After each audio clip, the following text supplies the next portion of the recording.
അപ്പൊ ഈ സിനിമ കാണുന്നുണ്ടെങ്കിൽ തുടക്കം മിസ്സാക്കരുത് എങ്ങനെ വന്നാലും. തുടക്കം അവസാനം ഇതിലെ അവസാനം അതായത് ടൈറ്റിൽ ക്രെഡിറ്റ്സ് കാണിച്ചതിന് ശേഷം ഹോളിവുഡ് സിനിമകൾക്ക് നമുക്ക് ഇതിന് രണ്ട് ടൈലന്റ് പോലെ മിഡ് ക്രെഡിറ്റും പോസ്റ്റ് ക്രെഡിറ്റും അങ്ങനല്ലേ.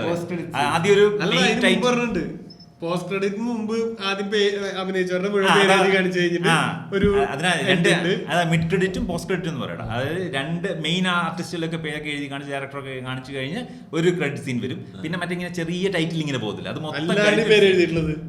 ശരിക്കും ആ മാർവലിന്റെ ഒക്കെ സിനിമയിൽ നമ്മൾ കണ്ട് പരിചയിച്ചൊരു പാറ്റേൺ ഉണ്ടല്ലോ. ഒരു സിനിമയുടെ വേൾഡ് ബിൽഡ് ചെയ്ത് വെച്ചു, ആ ക്യാരക്ടേഴ്സ് വരാൻ സാധ്യതയുള്ളത് പറഞ്ഞു വെച്ചു, ആൻഡ് ഗസ്റ്റസിനെ പറ്റി പറഞ്ഞു വെച്ചു. ഇത് കഴിഞ്ഞിട്ട് കാണിക്കുക അടുത്ത പടങ്ങൾ വരാൻ സാധ്യതയുള്ള സീനുകൾ, അല്ലെങ്കിൽ അടുത്ത പടത്തിലേക്ക് ലീഡ് ചെയ്യാൻ സാധ്യതയുള്ള സീനുകൾ, അങ്ങനെ തന്നെ വെച്ചിട്ട് എൻഡ് ചെയ്യുന്നത്. വലിയ സർപ്രൈസസ് ഒക്കെ ഉണ്ട്.